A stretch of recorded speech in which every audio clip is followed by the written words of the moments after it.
जय हिंद साथियों, आप सभी का आपके अपने परिवार आसमा सिविल एकेडमी में मैं इशार अहमद आप सभी का पुरजोर स्वागत करता हूं और आशा करता हूं कि आप सभी स्वस्थ हैं और बिल्कुल मस्त हैं। मेरे प्रिय साथियों, दिवाली चल रही है और आप सभी को दीपावली की ढेर सारी शुभकामनाएं और अच्छे से सेफ दिवाली मनाएं। पटाखे जो हैं वो देख समझ के फोड़ें, ठीक है। मेरे आंख के पास एक फटाखा फूट गया, एक बच्चे ने फोड़ा तो थोड़ा सा गड़ रहा है मुझे बार बार, ठीक है, लेकिन मैं बच्चे को क्या बोलता।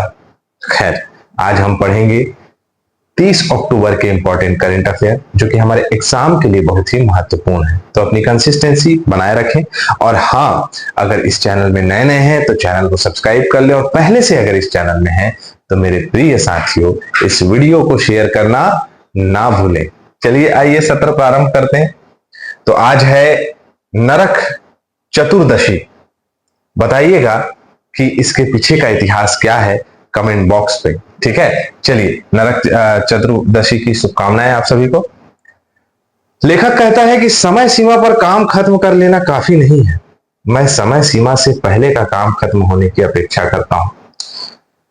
याद रखिएगा, जीवन में किसी भी काम को करने के लिए आपको उसके प्रति समर्पित होना जरूरी है और काम की दूरदृष्टता जिसे कहा जा सकता है या भविष्य की दृष्टता जिसे कहा जाता है उसे प्राप्त करना सबसे ज्यादा जरूरी है मेरे प्रिय साथियों। तभी आप काम में सफल होंगे, इस बात पे विचार करिएगा, ठीक है। चलिए आइए अपना सत्र प्रारंभ करते हैं। भारत सरकार ने स्वीडन की भारत का अगला राजदूत किसे नियुक्त किया है? तो नीना मल्होत्रा जी को किया गया है। यामिनी ने, सूर्या ने और रोशनी ने सही आंसर दिया। बेटा कमेंट नहीं कर पाया हूं, कमेंट करूंगा आप लोगों को, ठीक है।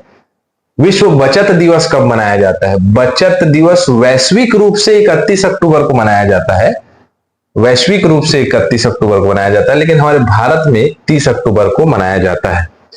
मम्मी, बुआ, फुफ्फी, फूफा जो भी हैं वो सभी जितने, फुफ्फा नहीं मतलब लेडीज वर्क जो है ये बचत के लिए जानी जाती है और बचत करना हमारे लिए बहुत ही ज्यादा जरूरी है। इस साल का दिवस है बचत के माध्यम से अपना कल जीतें और मतलब भविष्य बनाएं। सेविंग करना बहुत जरूरी है मेरे प्रिय साथियों, सेविंग पे ध्यान देना चाहिए, ठीक है। लोग सेविंग करने वालों को कंजूस भी कहते हैं, लेकिन ऐसा नहीं है। खेल मंत्रालय ने खेल पुरस्कार Dhyanchand lifetime achievement award का नाम बदल के क्या कर दिया है? तो क्या कर दिया है? इसका नाम बदलकर अब जो है सीधा सीधा क्या रख दिया गया है? Arjun life time achievement award, ठीक है। 2002 से ये प्रारंभ हुआ था, लेकिन इसका नाम बदल दिया गया है। हॉकी के जादूगर कहे जाने वाले मेजर ध्यानचंद जी के नाम पे इसे रखा गया था। 10 लाख रुपए दिया जाता था, अब वो अर्जुन पुरस्कार के नाम से जाना जाएगा, मतलब अर्जुन पुरस्कार में इसको इंक्लूड कर दिया गया, ठीक है। Arjun life time achievement award. Clear है? चलें आगे। चलो, अगला प्रश्न है WTT चैंपियंस इवेंट में, मतलब world table tennis championship event के क्वार्टर फाइनल के लिए क्वालिफाई करने वाली पहली भारतीय टेबल टेनिस खिलाड़ी कौन है? क्या नाम है इनका? इनका नाम है मनिका बत्रा, है ना? हाँ, मनिका बत्रा है, ठीक है। मनिका बत्रा एकमात्र ऐसी खिलाड़ी हैं जिन्होंने world table tennis tournament event में कहा जा सकता है कि फाइनल के लिए इन्होंने क्वालिफाई कर लिया है। क्या नाम है इनका? मनिका बत्रा, ठीक है। अब ये वैश्विक स्तर पर खेलते हुए दिखेंगे। जो पॉइंट्स कलेक्ट करना चाहिए खिलाड़ी को वर्ल्ड लेवल में किसी भी इवेंट को मतलब कहा जा सकता है रिप्रेजेंट करने के लिए, जैसे विंबलडन में कभी आपने मतलब भारतीय खिलाड़ी को बहुत कम देखा होगा क्योंकि क्वालिफाई राउंड में वो पहुंच नहीं पाते हैं और वहां खेल नहीं पाते हैं। तो वैसे ही ये एक क्वालिफाई राउंड होता है जिसको मनिका बत्रा ने जो है क्या कर लिया है? क्वालिफाई कर लिया है। 1926 में उद्घाटन हुआ था WTT का, ठीक है। टेबल टेनिस का बहुत बड़ा टूर्नामेंट कराया जाता है। 17 UMI मतलब अर्बन मोबिलिटी ऑफ इंडिया में सबसे टिकाऊ परिवहन प्रणाली का पुरस्कार किसने जीता है? सबसे टिकाऊ परिवहन प्रणाली का जो जीता है वह है कोच्चि, केरल का कोच्चि जीता है।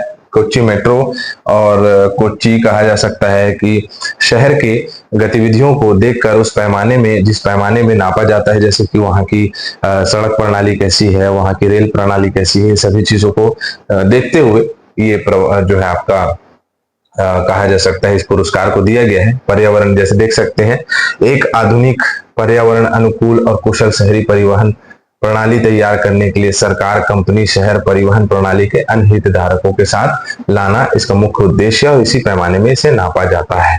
ठीक है, चलें आगे। चलो, जापान पैरा बैडमिंटन इंटरनेशनल 2024 में, जापान में पैरा क्या होगा भैया? आज आपके यहाँ कैसे आ गए?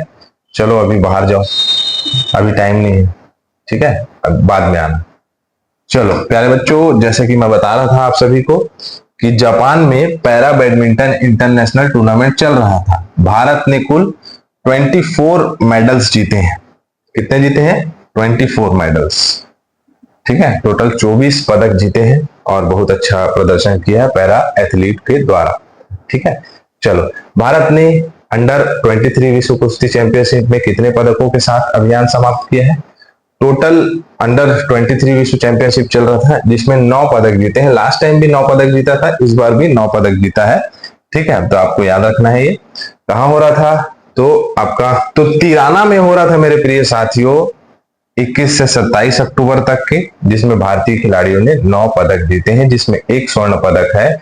और ये स्वर्ण पदक का प्रश्न यहाँ दिखाई देगा आपको। अंडर 23 विश्व चैंपियनशिप 2024 में एकमात्र स्वर्ण पदक किसने जीता है? तो चिराग चिक्कारा।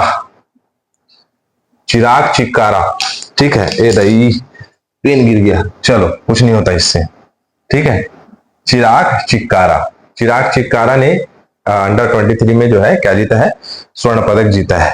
यूनाइटेड वर्ल्ड रेसलिंग की बात करें तो 1921 में इसकी स्थापना हुई है। कोर्सियर सूर वेवे स्विट्जरलैंड में इसका मुख्यालय है और ये कुश्ती को रिप्रेजेंट करता है। ठीक है, चलो, नेफेड मतलब कि NAFED, national agriculture cooperative marketing federation of India के प्रबंध निदेशक के रूप में, प्रबंधक नहीं, प्रबंध निदेशक के रूप में किसे नियुक्त किया गया है? तो दीपक अग्रवाल को। किसको किया गया है? दीपक अग्रवाल को नियुक्त किया गया है। क्या करता है नेफेड? तो जितनी भी कृषि संबंधित, मतलब कहा जा सकता है नियमावली है, उसके लिए योजनाएं हैं, उसके लिए फंड कैसे आएंगे, उन सभी डायमेंशंस को प्रॉपर गाइड करता है भारत सरकार की ये निकाय। 1958 में इसकी स्थापना हुई है, नई दिल्ली में है। प्रबंधक निदेशक दीपक अग्रवाल है, IAS अधिकारी है।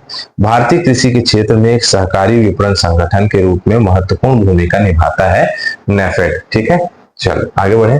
चलो फटाफट रिवीजन कर लेते हैं। अंतरराष्ट्रीय इंटरनेट दिवस कब मनाया जाता है? 29 अक्टूबर को मनाया जाता है। सिम्बैक्स किसके बीच में हो रहा है? तो भारत और सिंगापुर के बीच में हो रहा है। निम्नलिखित में से एक्सिस बैंक के MD CEO कौन बने? अमिताभ चौधरी। NTPC कहां पर अपना सौर हाइड्रोजन आधारित माइक्रो ग्रिड स्थापित करने की योजना बना रहा है? तो लद्दाख में। 80 वर्ष से अधिक आयु को वरिष्ठ नागरिकों को अतिरिक्त पेंशन दिया जाएगा, उसका नाम क्या है? संवेदनशील भत्ता। अक्टूबर 2024 में एशिया स्वच्छ ऊर्जा शिखर सम्मेलन हुआ। कहां आयोजित कराया गया था? तो सिंगापुर में कराया गया था। निम्नलिखित में से किस देश ने भारत के डिजिटल बुनियादी ढांचे का समर्थन करने के लिए भारतीय निजी क्षेत्र के साथ सहयोग करने का घोषणा किया है? संयुक्त राज्य अमेरिका, जापान और दक्षिण कोरिया, तीनों देशों ने इसका सपोर्ट किया है। प्रथम वैश्विक प्राकृतिक संरक्षण सूचकांक में 2024 में भारत का स्थान क्या है? बहुत दयनीय है, आप लोगों को आंसर देना है। तो यहाँ हमारा सत्र कंप्लीट होता है। मैं इसी के साथ इजाजत चाहूंगा। जय हिंद, जय भारत।